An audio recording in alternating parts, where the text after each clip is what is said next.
Hello दोस्तों, आपके लिए बहुत ही महत्वपूर्ण वीडियो लेकर हम फिर हाजिर हो गए हैं। तो सबसे पहले आप भूल जाते हैं, मैं आपको बार बार याद दिलाती हूँ, हमारे वीडियो को लाइक कीजिएगा और सबसे पहले सब्सक्राइब कर दीजिएगा। उसके बाद में आप देखिएगा आपको रोज़ाना नए नए अच्छे वीडियो मिलेंगे जो आपके लिए बहुत ही ज़्यादा सहायक होंगे और बहुत ही महत्वपूर्ण वीडियो हम आपके लिए छांट छांट के क्वेश्चन लेके आते हैं ताकि आप सक्सेस हो, आप आगे बढ़ें और आप उत्तीर्ण हो, आप कामयाब हो। और इसी दुआ के साथ में चलिए आज शुरू करते हैं हम अपना वीडियो। सूर्य ऊर्जा एक सतत स्रोत है। सूर्य के वायुमंडल में कौन सी न्यूक्लियर फ्यूज हो जाती है? जब देखिए, सूर्य ऊर्जा एक सतत स्रोत है। सतत यानी रोजाना मिलने वाली जो सूर्य से ऊर्जा है वो मिलती रहती है, कभी भी बंद नहीं होती है, उसको बोलते हैं सतत। ठीक है ना। तो सूर्य के वायुमंडल में कौन सी न्यूक्लियर फ्यूज हो जाती है? अब वायुमंडल में जब जो न्यूक्लियर है उसका विखंडन हो जाता है, विस्फोट हो जाता है, वह कौन सी गैस होती है उसमें? तो वह गैस होती है आपके हाइड्रोजन, हीलियम, कार्बन या ऑक्सीजन। तो इसका सही आंसर आपके होगा हाइड्रोजन। हाइड्रोजन गैस के न्यूक्लियर फ्यूज के कारण ही हमें सूर्य से ऊर्जा प्राप्त होती है और यही प्रक्रिया बिजली बनाने के काम में भी ली जाती है। चलिए आगे बढ़ते हैं। ताजे पानी का हिमांक कितना डिग्री सेल्सियस होता है? तो ताजे पानी का हिमांक आपके होगा 0 डिग्री सेल्सियस। ताजे पानी का हिमांक कितना डिग्री सेल्सियस होता है? तो यह तो आपके छोटी से छोटी क्लास का बच्चा भी बता देगा, हमें बताने की जरूरत नहीं है। तो इसका आंसर होगा 0 डिग्री सेल्सियस। चलिए आगे बढ़ते हैं। निम्न में से कौन जैविक उत्प्रेरक का एक उदाहरण है? ये हमने आपको बताया अभी। क्या है? एंजाइम। क्यों? क्योंकि कवक, शैवाल और प्रोटोजोआ यह तो क्या है कि पौधों में या जीवों में बीमारियां उत्पन्न करने के लिए सहायक होते हैं या फिर उनको खराब करने के काम में आते हैं। लेकिन जो एंजाइम होते हैं वह जैविक उत्प्रेरक का काम करते हैं। चलिए आगे बढ़ते हैं। किसी विशेष आवास में उपस्थित समस्त जीवों का शुष्क भार क्या कहलाता है? अब आपको मैं बार बार यही कहती हूँ और आप ये ध्यान रखिएगा कि जब भी आपके कोई क्वेश्चन आता है तो उसका आप एक एक वर्ड अलग कर करके पढ़िए तो आपको आंसर आएगा, नहीं तो नहीं आएगा। किसी विशेष आवास, देखिए विशेष आवास लिखा हुआ है, ठीक है ना। पहली लाइन तो ये है, मैं उपस्थित समस्त जीवों का शुष्क भार क्या कहलाता है? जीवोम, जैवमंडल, जीव भार और कोरस। देखिए पहले भी शुष्क भार लिखा हुआ है, ठीक है ना। तो इसका आंसर ऐसे आप याद कर सकते हैं, जीव भार। क्यों? क्योंकि जैवमंडल जो है वह व्यक्ति जो जीव है उसके चारों ओर उपस्थित जो वायु है, जल है या जितने भी उसके जीवन जीने के लिए आवश्यक जिसमें जीव पनपता है तो वह होता है जैवमंडल। आवश्यक परिस्थितियां होती है वह जैवमंडल होता है, इसलिए इसका सही आंसर होगा जीव भार। चलिए आगे बढ़ते हैं।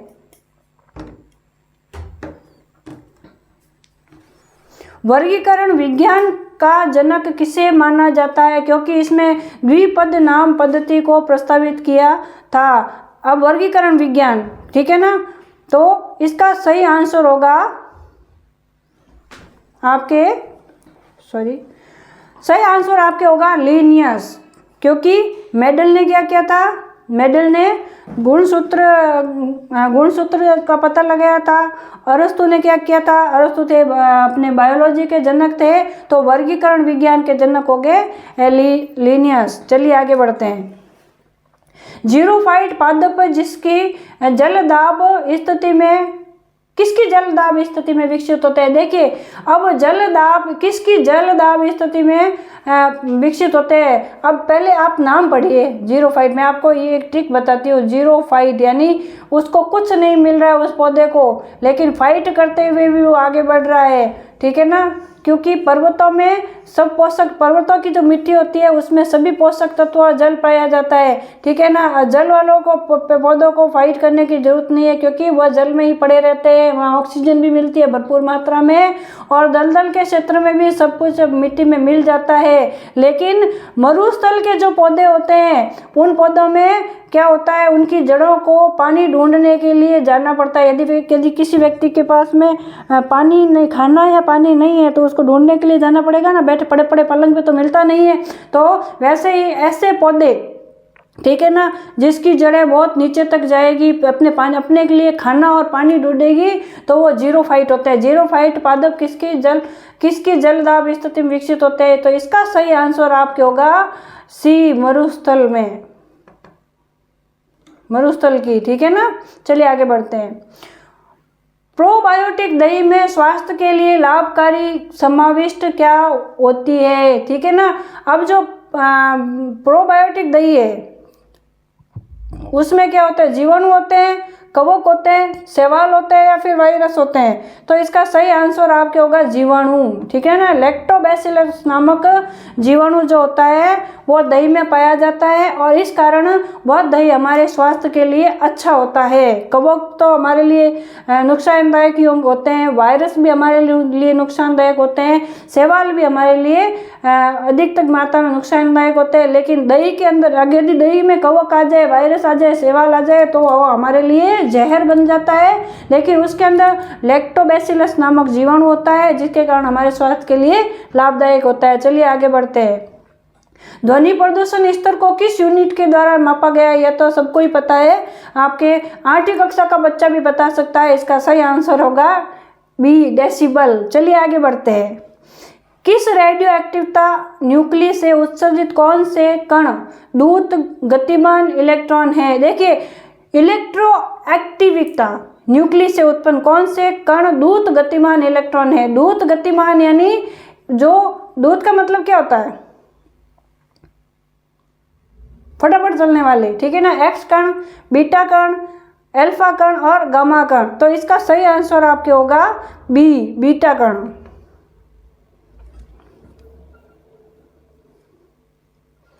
चलिए आगे बढ़ते हैं। वह आवर्ती जिसमें नीचे प्रकाश विद्युत उत्सर्जन संभव नहीं है क्या कहलाता है। देखिए, मैं आपको बार बार यही कह रही हूँ कि क्वेश्चन को आप आराम से पढ़िए। वह आवर्ती, ठीक है ना, पहला भाग इसके ये हो गया, जिसमें नीचे प्रकाश विद्युत उत्सर्जन, ठीक है ना, क्या है, प्रकाश विद्युत उत्सर्जन संभव नहीं है, क्या है, डेली आवर्ती। जो थ्रेश फ्रीक्वेंसी होती है उसमें प्रकाश विद्युत उत्सर्जन नहीं होता है। तो इसका सही आंसर आपके होगा ए, डेली आवर्ती। चलिए आगे बढ़ते हैं। भूकंप लेखी द्वारा किस तरंग को सबसे पहले रिकॉर्ड किया जाता है। अब देखिए, जब तरंगें उत्पन्न होती है, ठीक है ना, तो सबसे कम तबाही होती है पी तरंगों द्वारा, और सबसे अधिक तबाही होती है एस तरंगों द्वारा। तो जो धीमी तरंगें आएगी वह पहले पता चलेगी ना, पहले से पता चल जाएगा। देखिए, भूकंप लेखी द्वारा किस तरंग को सबसे पहले रिकॉर्ड किया जाता है, तो यह है आपके पी तरंग, क्योंकि पी तरंग में सब कम नुकसान होता है और एस तरंग में अधिक नुकसान होता है। चलिए आगे बढ़ते हैं। औषधियों में स्वापक के रूप में किस यौगिक के युगल का प्रयोग किया जाता है।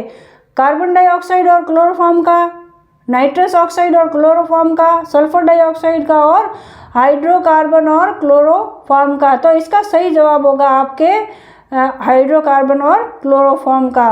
चलिए आगे बढ़ते हैं।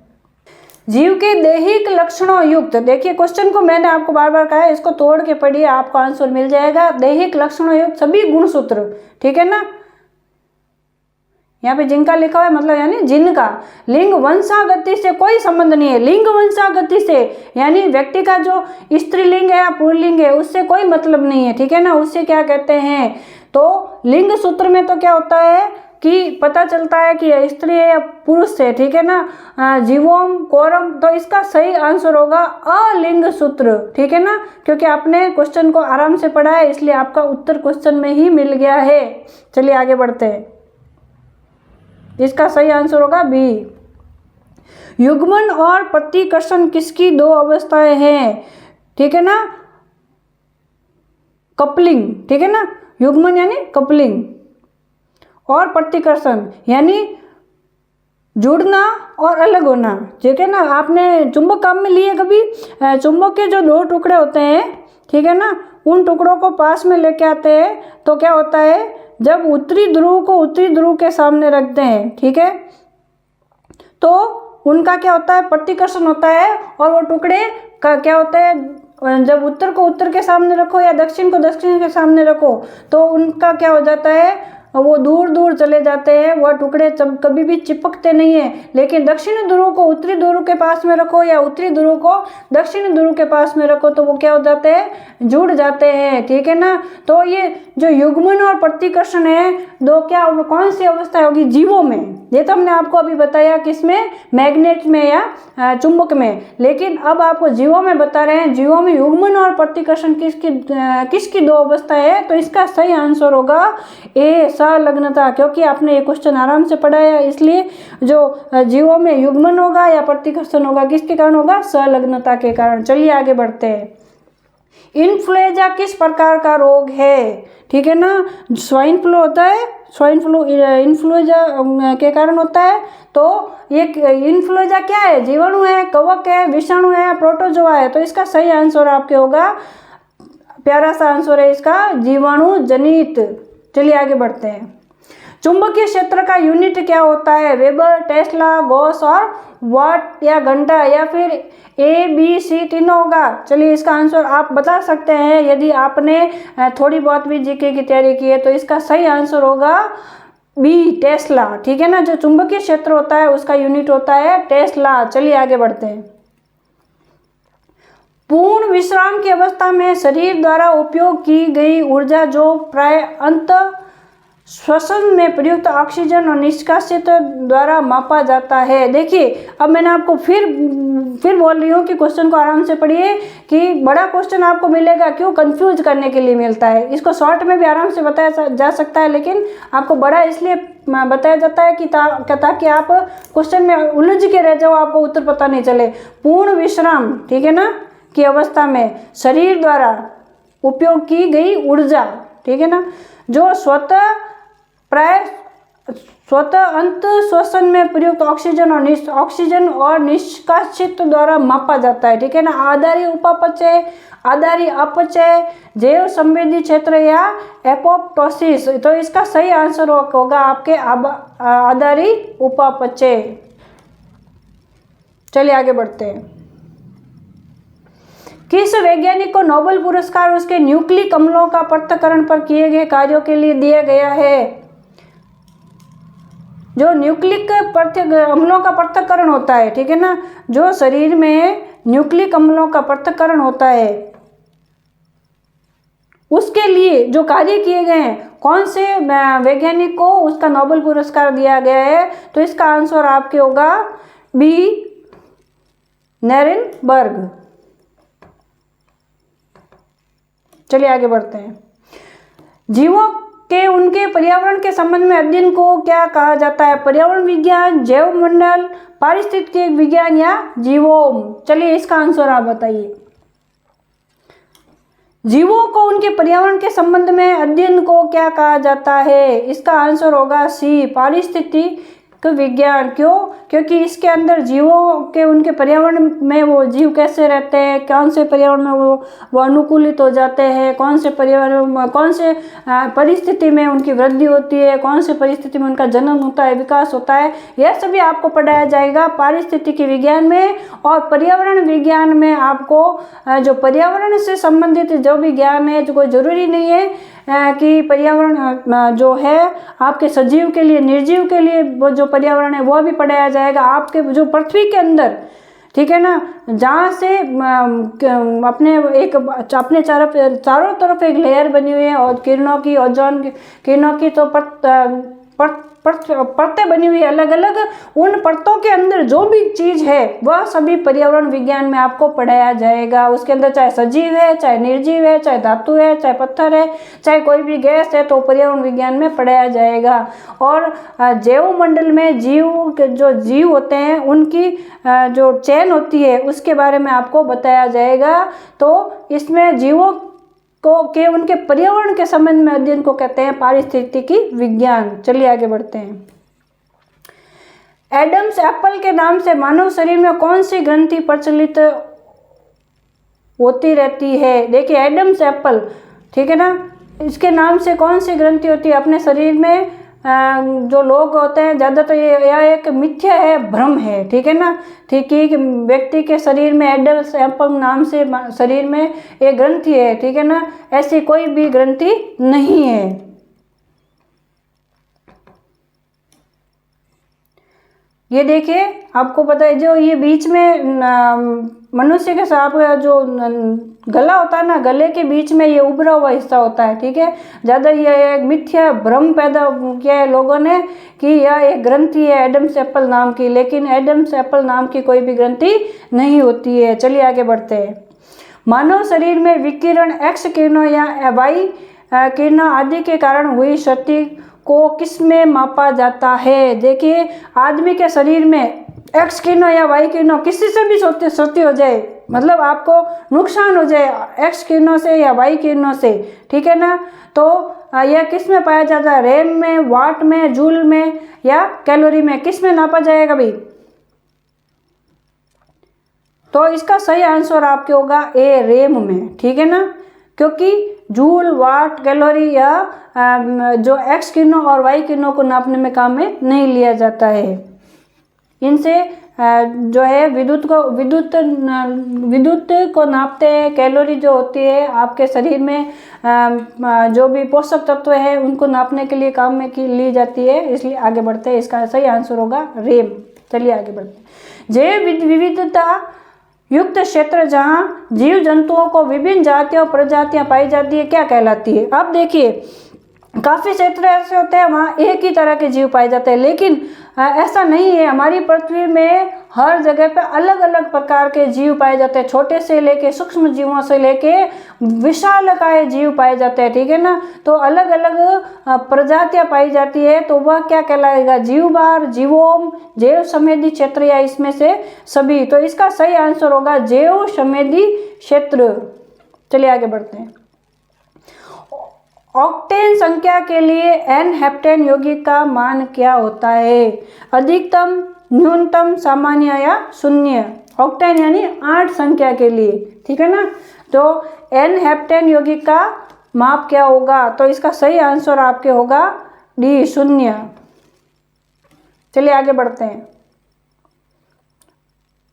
8 के लिए आपके अधिकतम हो जाएगा, 2 के लिए आपके न्यूनतम हो जाएगा, ठीक है। लेकिन एन हेप्टेन है तो इसके लिए होगा 0।